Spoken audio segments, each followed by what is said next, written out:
CM Ashok Gehlot ने चुनावी साल में मिशन 2023 के बीच राजस्थान मिशन 2030 का आगाज किया है। अगले 7 साल में राजस्थान को देश का विकसित राज्य बनाने की दिशा में गहलोत ने कदम बढ़ाए हैं। उन्होंने मंगलवार को जयपुर के बिड़ला सभागृह में मिशन के उद्घाटन समारोह में कहा कि प्रदेश की प्रगति को 10 गुना गति देने में प्रत्येक व्यक्ति की भागीदारी सुनिश्चित की जाएगी। राज्य सरकार 1 करोड़ लोगों से उनके सपनों के राजस्थान के लिए सलाह और सुझाव लेगी। इन्हीं के आधार पर विजन 2023 डॉक्यूमेंट तैयार कर जारी किया जाएगा।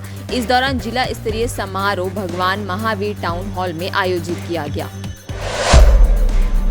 जयपुर में 22 अगस्त 2023 को राजनीति में मीडिया एवं सोशल मीडिया के प्रभावी उपयोग, समन्वय, प्रबंधन, कार्य विभाजन, प्रेस वार्ता, डिबेट, प्रशिक्षण, केंद्र सरकार की योजनाएं, प्रदेश सरकार की विफलताओं, मीडिया की उपयोगिता, मार्गदर्शन और मीडिया टीम से अपेक्षाओं पर प्रदेश बीजेपी मीडिया विभाग एवं सोशल मीडिया की कार्यशाला का आयोजन मंगलवार को JLN मार्ग स्थित होटल क्लार्क आमेर में किया गया। इस दौरान कार्यशाला में बीजेपी के कई बड़े मंत्री यहां मौजूद रहे। इस कार्यशाला में किन विषयों पर चर्चा हुई, देखिए ये वीडियो। राजस्थान की जनता अब निर्णायक रूप से यह मन बना रही है कि भारतीय जनता पार्टी के पक्ष में अगले विधानसभा चुनावों में निर्णायक जनादेश देकर हम सब भी इस विषय के लिए संकल्पित हैं कि राजस्थान की जनता को इस त्रासदी से मुक्ति देनी है। यह आवश्यक भी है कि यह विषय प्रभावी ढंग से, उपयुक्त ढंग से जन संवाद के भिन्न भिन्न माध्यमों में भी उपस्थित हो सके, चाहे वो प्रिंट मीडिया हो, इलेक्ट्रॉनिक मीडिया हो या सोशल मीडिया हो। तो इन संदर्भ में ही विचार करने के लिए, चूंकि अब उत्तरोत्तर राजस्थान में चुनाव का वातावरण सामने आता जा रहा है, तो इस संदर्भ में राजस्थान प्रदेश ने एक मीडिया कार्यशाला का आयोजन किया है, जिस संदर्भ में सभी 44 जनपदों से जो हमारे संगठनात्मक जिले हैं उनसे लोग आए हैं और इस विषय पे हम लोग विचार विमर्श करेंगे और फिर आगे की रणनीति वरिष्ठ नेताओं के दिशा निर्देश में तय करेंगे। कार्यशाला में तो भारतीय जनता पार्टी में लगातार हमारी हिस्सा रहती है। दुनिया की सबसे बड़ी पार्टी पॉलिटिकल पार्टी है और बहुत बड़ी जिम्मेदारी के साथ जनता की सेवा भाव से काम कर रहे हैं। किस तरह से जनता को जागरूक कर सकते हैं, देश की सरकार की नीतियों को घर घर तक ले जा सकते हैं और आपके साथ मिलकर, पत्रकार बंधुओं के साथ मिलकर एक माध्यम बन सकते हैं जिससे ज़रूरतें पूरी हो, नीतियां नीचे तक पहुंचे और संपूर्ण तरीके से सेवा भाव से देश की सेवा हो सके। इसलिए हमारा ये कार्यशाला थी कि मीडिया के साथ मिलकर किस तरह से काम करा जा सकता है, सोशल मीडिया को इस्तेमाल करते हुए किस तरह से काम करा जा सकता है। चुनावी साल है तो जरूर इसके अंदर जो ऊर्जा है वो अपने आप सारे कार्यकर्ताओं की बढ़ेगी। आपसे मिलजुल कर अलग अलग संभागों के अंदर, जिलों के अंदर जिस तरह की इनका कुशासन, कांग्रेस की राज्य सरकार का जो कुशासन है उसको जनता के सामने उजागर करना, जो योजनाएं केंद्र सरकार की ज़मीन पर पहुंच रही हैं उन्हें आपके माध्यम से बाकी जनता तक पहुंचाना।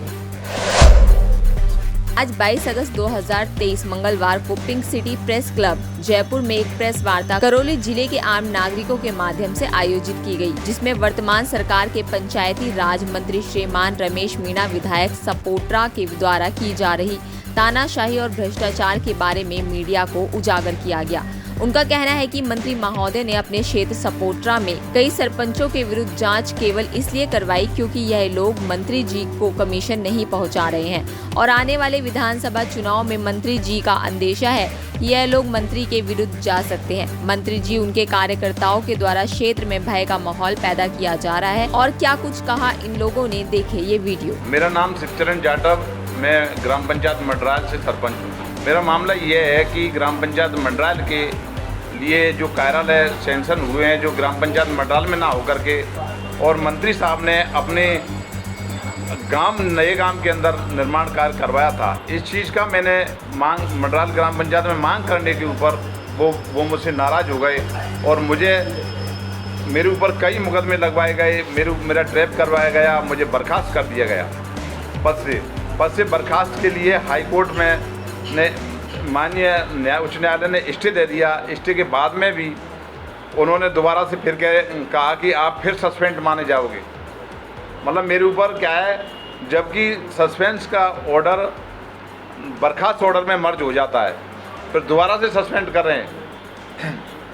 और इसके बावजूद भी मेरे ऊपर ऐसे कई संगीन अपराध लगे हुए हैं जो मुझे नाजायज़ झूठे मुकदमों में जेल में डलवाना चाहते हैं। पॉलिटिकल पार्टी हमारे ही गांव के पंचायत समिति सदस्य राम साहब परासर वकील है, जो क्या है मंत्री साहब का निजी आदमी है, और योगेश पंचायत राज मंत्री रमेश मीणा साहब का। और रमेश मीणा साहब इस बात उन्होंने अपने गुर्गे ले रखे हैं कि ईर्षा, उनसे मेरे से ईर्षा करते हैं कि ये आगे ना बढ़े। मेरा कोई विवाद नहीं था, मेरा विवाद ये था कि ग्राम पंचायत मंडराल में जो कार्यालय है वो विकास मेरी ग्राम पंचायत मंडराल में हो, जो उन्होंने अपने गांव निजी गांव नए गांव के आसपास में बनवाए हुए हैं कार्यालय। इस बात की मेरी मांग थी उनसे। कार्यालय पंचायत समिति कार्यालय, तहसील कार्यालय, एसडीएम कार्यालय, मॉडल स्कूल, जितने भी डिपार्टमेंट हैं उनके सारे भवन निर्माण उनके गांव और उसकी ज़मीन के आसपास में बने हुए। हम चाहते हैं हमें क्या है, आगे हमें सुरक्षा मिले, और जो हमें पद से हटाया गया है उन्होंने नाजायज़ तरीक़ा से, वो हमें पद पे बहाल किया जाए। क्योंकि सरकार हमारे ऊपर ये बर्खास्त ऑर्डर करने के बाद में कोर्ट ने स्टे दिया है और फिर भी सस्पेंड कर रहे हैं। ये गलत है, नियम विरुद्ध है, कानून विरुद्ध है। मंत्री जी ने कुछ दिन पहले मेरे को सस्पेंड करवा दिया था। ये भी मुझे पता नहीं था कि किस आधार पर सस्पेंड करवा रहे हैं। मेरे को पता ही नहीं चला, न्यूज़ मतलब ये पेपर के आधार से मुझे पता लगा कि मेरे को निलंबित करवा दिया मंत्री जी ने। वो तो ये कुछ आरोप लगाया था मेरे को कि टीम जांच आई थी, उसको रिकॉर्ड्स नहीं दिए। ये तो आप सबको पता हुआ कि सरपंच के पास कोई कागज़ रिकॉर्ड नहीं होते हैं, सेक्रेटरी बीडीओ के पास होते हैं सारे रिकॉर्ड्स वगैरह। तो आरोप लगा के मेरे को सस्पेंड करवा दिया। अब मैं मतलब कोर्ट से स्टे भी लेके आ गई हूँ, उसको भी मान नहीं रहा है, वो जॉइनिंग नहीं दे रहा है मेरे को। बीडीओ के पास जाती हूँ, बोलते हैं मंत्री के पास जाओ, उसके पैर पकड़ो, वही आपको उसने सस्पेंड करवाया था, वही आपको बहाल करवाएंगे। मतलब इस तरीके से मंत्री जी ने इतना परेशान कर रखा है कि उधर तो कि हमको जीना आराम कर रखा है हमारा। हमको जॉइनिंग चाहिए सर, मंत्री जो हमको मतलब इसी स्थिति कर रखी है सपोर्टर साइड तो कि मंत्री जी ने जीना आराम कर रखा है। सरकारी कर्मचारियों को मतलब वो रहने नहीं दे रहा उधर। मतलब उसके खिलाफ जो जाता है उसके हाथ पैर टुड़वाते या किसी को पिटवा देते हैं, पर ऐसा वो कर रखा है उसने हाल बेहाल। मैं यही कहना चाहूँगी उस वीडियो कि हमारी गरीबों की वो आवाज़ सुने और आगे तक पहुँचाए।